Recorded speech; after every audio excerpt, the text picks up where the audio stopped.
देख रहे हैं सबकी हिंदी.com। एक नजर अब तक की सुर्खियों पर। एमएसपी की कानूनी गारंटी समेत 12 मांगों को लेकर किसानों का आंदोलन जारी है। इस बीच आज रविवार को किसानों और सरकार के बीच चौथे दौर की वार्ता होनी है। ऐसे में सबकी निगाहें आज होने वाली इस बैठक पर टिकी हैं। उम्मीद जताई जा रही है कि इस बैठक में कोई समाधान निकल सकता है। बता दें कि बैठक में सरकार की तरफ से केंद्रीय मंत्री अर्जुन मुंडा, पीयूष गोयल और नित्यानंद राय शामिल होंगे। किसानों की तरफ से उनके संगठन के नेता और साथ ही पंजाब के मुख्यमंत्री भगवंत मान भी इस वार्ता में हिस्सा लेंगे।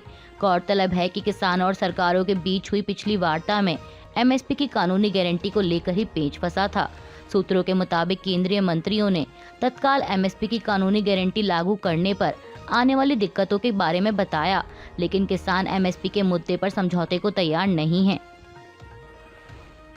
सरकार के साथ होने वाली बैठक से पहले किसान संगठनों ने एमएसपी की गारंटी के लिए अध्यादेश लाने की मांग की है। किसान मजदूर संघर्ष कमेटी के अध्यक्ष सरवन सिंह पंढेर ने कहा कि अगर सरकार एमएसपी की गारंटी देना चाहती है तो वो रातों रात अध्यादेश ला सकती है। अगर वो चाहती है कि समस्या का हल निकले तो उसे अध्यादेश लाना चाहिए।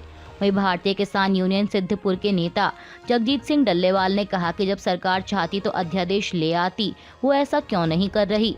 अध्यादेश को 6 महीने में कानून में बदला जा सकता है। किसान नेता सरवन सिंह पंढेर ने आगे कहा कि प्रधानमंत्री मोदी को खुद किसानों से बात करनी चाहिए। अगर वह अपनी इच्छा शक्ति दिखा दें तो समस्या का समाधान हो जाएगा। उन्होंने कहा कि गृह मंत्री अमित शाह को भी आकर बात करनी चाहिए। आज होने वाली बैठक को लेकर पंढेर ने कहा कि किसानों और सरकार के बीच वार्ता होनी है। खेती में बहुत बड़ा संकट है। हम लोग आज देखेंगे कि मंत्री महोदय किस मूड से आते हैं। हम लोग अभी पॉजिटिव मूड में हैं। उन्होंने अपनी मांग दोहराते हुए कहा कि एमएसपी की कानूनी गारंटी मिलनी चाहिए। भारत की दशा ऐसी होती जा रही है कि हर रोज किसान खेती छोड़कर जा रहे हैं और आज किसान कर्ज के बोझ तले भी दबे हैं। ऐसे में किसानों को कर्ज के हालात से बाहर निकालना होगा। जारी किसान आंदोलन के बीच कल शनिवार को भारतीय किसान यूनियन उग्राहा ने पंजाब में भाजपा नेताओं के घरों के बाहर धरना प्रदर्शन किया और राज्य भर में टोल प्लाजा मुफ्त कराए। सीमाओं पर किलेबंदी के चलते दिल्ली कूच की रणनीति विफल होते देख किसान संगठनों ने कल शनिवार को पूर्व मुख्यमंत्री कैप्टन अमरिंदर सिंह, प्रदेश भाजपा अध्यक्ष सुनील जाखड़ और पूर्व मंत्री केवल सिंह ढिल्लों के आवास के बाहर तंबू गाड़कर धरना दिया। मीडिया रिपोर्ट्स के मुताबिक धरना 2 दिन तक चलेगा। वहीं प्रदर्शन के बाद पटियाला में कैप्टन के आवास मोती महल के बाहर पुलिस तैनात कर दी गई है। इसके अलावा भारतीय किसान यूनियन चढ़ूनी गुट के नेतृत्व में हरियाणा के कुरुक्षेत्र, कैथल, यमुनानगर, अंबाला, पानीपत और करनाल में किसानों ने 1800 से अधिक ट्रैक्टरों के साथ मार्च निकाला।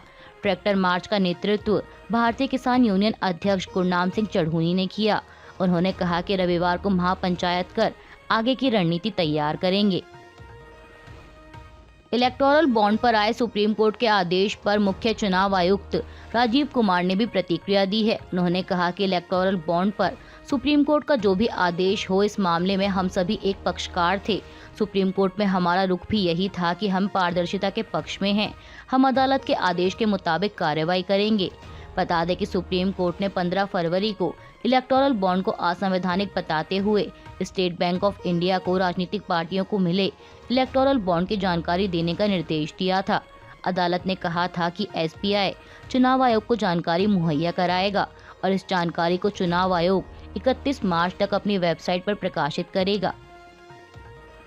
पश्चिम बंगाल पुलिस ने संदेशखाली हिंसा मामले में दूसरे प्रमुख अभियुक्त और टीएमसी नेता शिव प्रसाद उर्फ शिबू हाजरा को गिरफ्तार कर लिया है। बता दें कि इससे पहले एक अन्य अभियुक्त उत्तम सरदार को पहले ही गिरफ्तार किया जा चुका है, लेकिन मामले में मुख्य अभियुक्त शाहजहां शेख अब भी फरार है।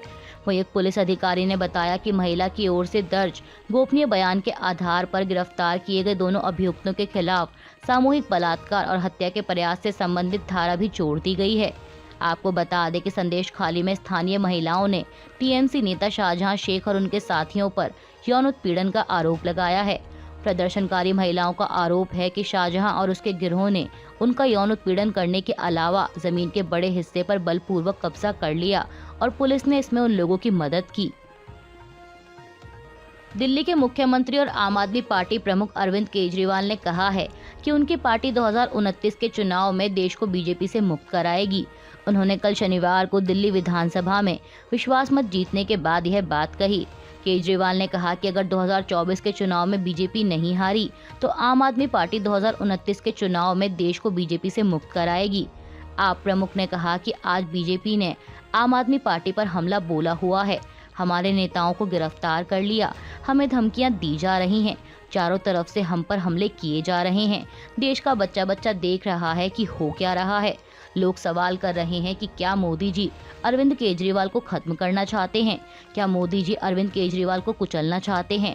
ये सवाल मैं नहीं बल्कि देश का बच्चा बच्चा पूछ रहा है। उन्होंने आगे कहा कि पूरी दुनिया में इस तरह का आक्रमण कभी नहीं देखा गया। आज पूरे देश में बीजेपी का सबसे बड़ा चैलेंजर आम आदमी पार्टी है। बीजेपी को भविष्य में केवल आम आदमी पार्टी से खतरा है, इसलिए बीजेपी आम आदमी पार्टी को किसी भी तरह से कुचलना चाहती है। कांग्रेस की भारत जोड़ो न्याय यात्रा का 36वां दिन है। राहुल गांधी के नेतृत्व में जारी है यात्रा अब उत्तर प्रदेश पहुंच चुकी है। इस बीच कांग्रेस नेता ने कल शनिवार को काशी में यात्रा के दौरान कहा कि मैं मां गंगा के सामने अहंकार से नहीं सिर झुकाकर आया हूं। इसी तरह जब मैं भारत जोड़ो यात्रा में चल रहा था तब मैं सबसे सिर झुकाकर मिला। मैं चाहता था कि यात्रा में जो भी आए उन्हें ऐसा लगना चाहिए कि मैं अपने भाई से मिलने आया हूँ। इस दौरान राहुल गांधी ने बीजेपी पर भी निशाना साधा। उन्होंने कहा कि अरबपति जितना टैक्स दे रहा है उतना ही टैक्स गरीब भी दे रहा है। बेरोजगारी देश का सबसे बड़ा मुद्दा है। देश में आज दो हिंदुस्तान नजर आ रहे हैं, एक अमीर का और एक गरीब का। राहुल ने अपनी भारत जोड़ो यात्रा का जिक्र करते हुए कहा कि मैंने पूरी यात्रा में कहीं नफरत नहीं देखी। भाजपा के और आरएसएस के लोग भी आते थे और जैसे ही लोग यात्रा में आ जाते थे वे प्यार से बोलते थे। यह देश मोहब्बत का देश है, नफरत का नहीं। कांग्रेस के वरिष्ठ नेता कमलनाथ के बीजेपी में जाने की अटकलों के बीच उनका बयान आया है। दरअसल कमलनाथ अपने बेटे और कांग्रेस सांसद नकुलनाथ के साथ शनिवार को दिल्ली आए और दिल्ली में ही बीजेपी की कार्यकारिणी की बैठक चल रही है।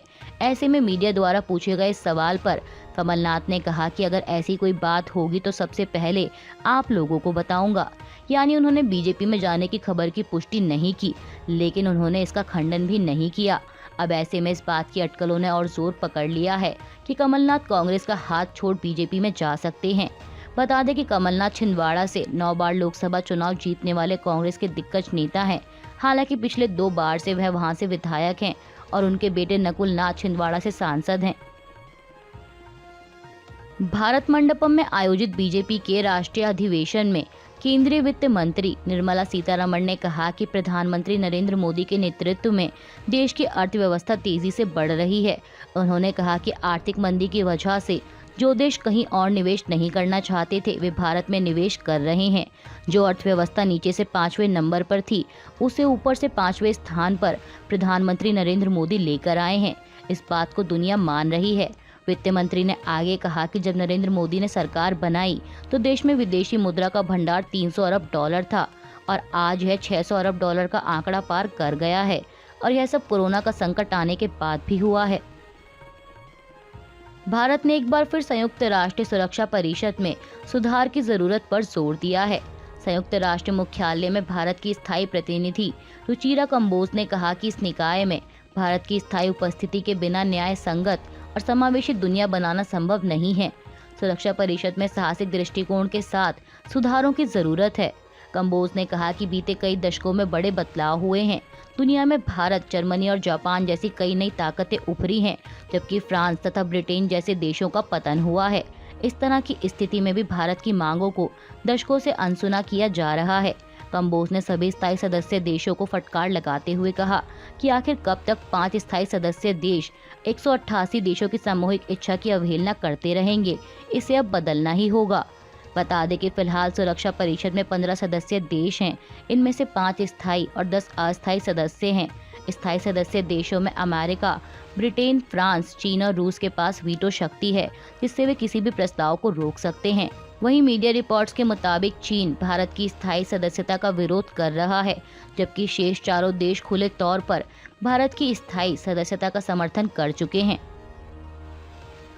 रूस और यूक्रेन में बीते 2 सालों से जारी युद्ध के बीच यूक्रेन के राष्ट्रपति व्लादिमीर जेलेंस्की ने और अधिक हथियारों की मांग की है। उन्होंने कहा है कि अगर यूक्रेन को और हथियार नहीं मिले तो यूरोप का विनाश से बचाना मुश्किल होगा। जेलेंस्की ने कहा कि हथियारों की जो कृत्रिम कमी पैदा की गई है उससे सिर्फ रूस को मदद मिलेगी। बता दें कि जेलेंस्की ने जर्मनी में एक अंतर्राष्ट्रीय सम्मेलन के दौरान यह बात कही। उन्होंने कहा कि यूक्रेनी सेना के पास हथियार और गोला बारूद खत्म हो रहे हैं और क्योंकि पूर्व अमेरिकी राष्ट्रपति डोनाल्ड ट्रंप के समर्थक अमेरिकी संसद में यूक्रेन की मदद के लिए प्रस्ताव को रोक रहे हैं, ऐसे में वो ट्रंप के साथ सीमा पर जाने के लिए तैयार हैं। जेलेंस्की ने कहा कि अगर ट्रंप की सत्ता में वापसी होती है तो मैं उनके साथ सीमा पर जाने के लिए तैयार हूं और मेरा मतलब वास्तविक युद्ध से है, इंस्टाग्राम पर लड़े जाने वाले युद्ध से नहीं। मैं असली युद्ध के मैदान की बात कर रहा हूं। गौरतलब है कि यूक्रेन की सेना को रूस का सामना करने के लिए अमेरिका की मदद शुरुआत से मिलती रही है। अमेरिकी राष्ट्रपति जो बाइडेन ने एक प्रेस कॉन्फ्रेंस के दौरान कहा है कि उन्हें पूरा यकीन है कि कांग्रेस युद्ध सहायता को जारी रखने का निर्णय लेगी। बाइडेन ने बताया कि मैंने जेलेंस्की से बात की और उन्हें बताया कि मुझे विश्वास है कि हमें वह पैसा मिलेगा। अमेरिकी राष्ट्रपति ने कहा कि अमेरिकी सांसदों द्वारा कीव को सैन्य सहायता देने के लिए नई फंडिंग को मंजूरी देने में विफलता बेतुका और अनैतिक होगा।